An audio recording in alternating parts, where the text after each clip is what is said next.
others are fast-moving. Unlike other big rallies, But earlier at about 7 a.m., a group from the Coast Guard.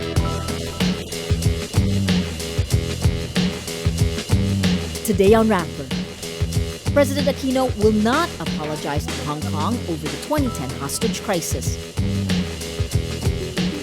A survey shows the Senate, House of Representatives, and the Bureau of Customs rate poorly in fighting corruption. And Bill Gates steps down as Microsoft chair and names a new CEO.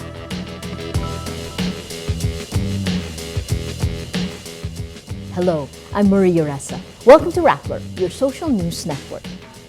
In his first public response to Hong Kong sanctions against the Philippines, President Benigno Aquino reiterates his stance. There will be no apology to Hong Kong from the Philippines. In an article in the New York Times published Wednesday, Aquino says the Philippines will not apologize for a 2010 hostage crisis in Manila that led to the deaths of 8 Hong Kong tourists. This comes the same day Hong Kong implements its sanction, taking away visa-free entry for Philippine government officials and diplomats.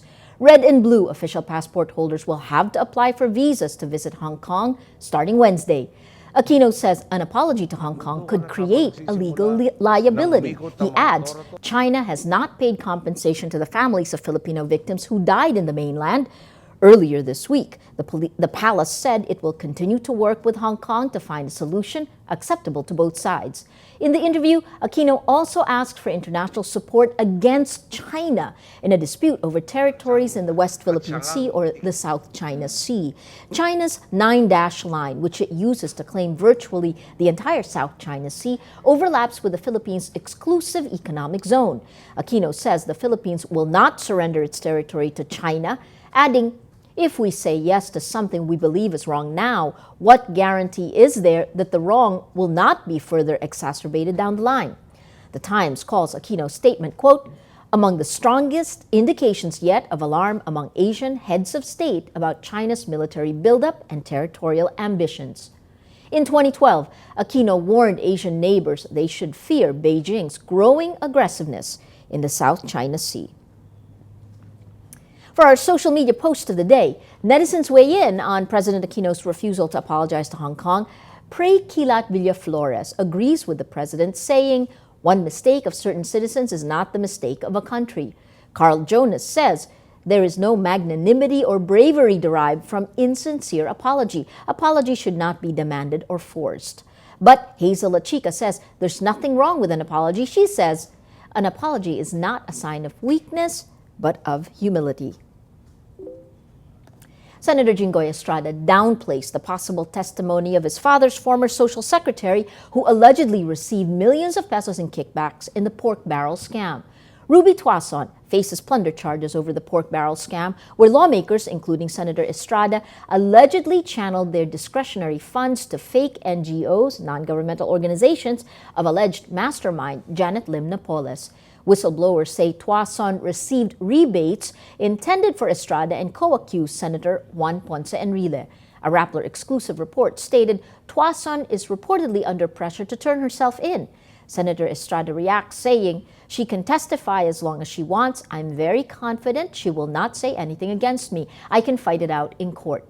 In the Rappler report, a source familiar with the case says, Tuason wants to come clean and divulge what she knew on the scam. It's the social stigma and the shame for her family.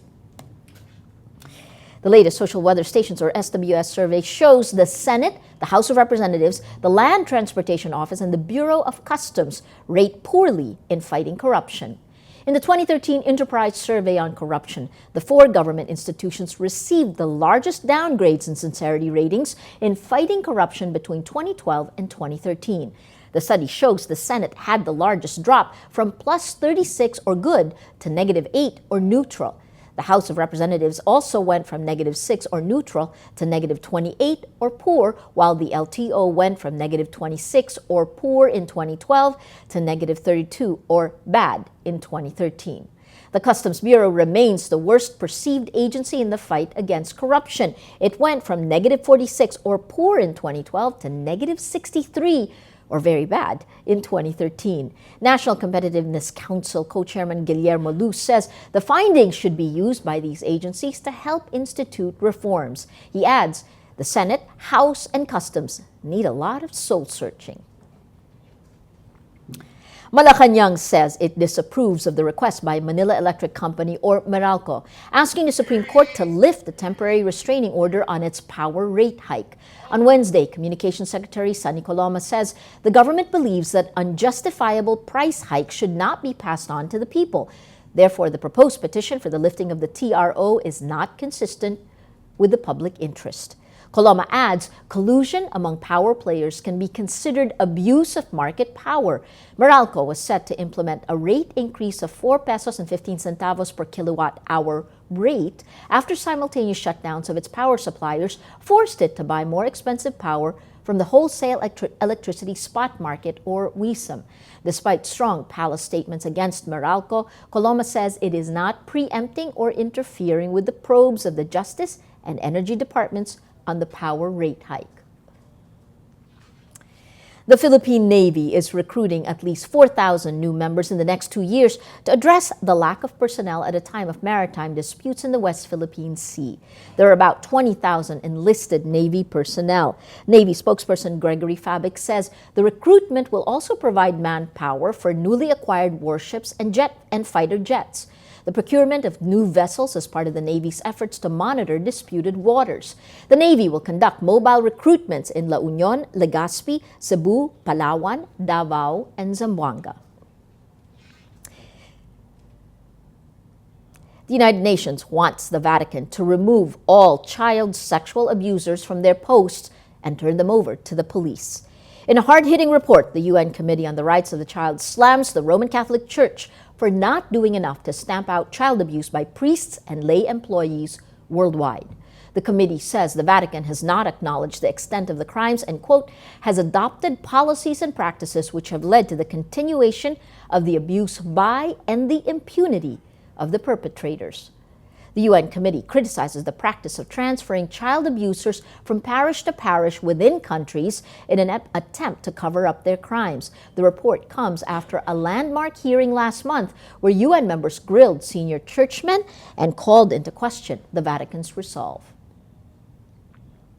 Microsoft on Tuesday announces the promotion of Satya Nadella as its new chief executive officer.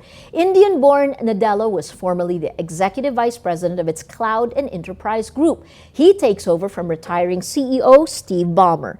The tech giant also announced its founder Bill Gates would step down as chairman to become a technology advisor. Taking his place is John Thompson, a lead independent director.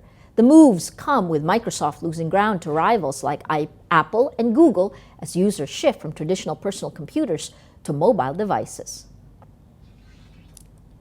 Let's now look at Rappler's Wrap for today, a list of the 10 most important events around the world you shouldn't miss.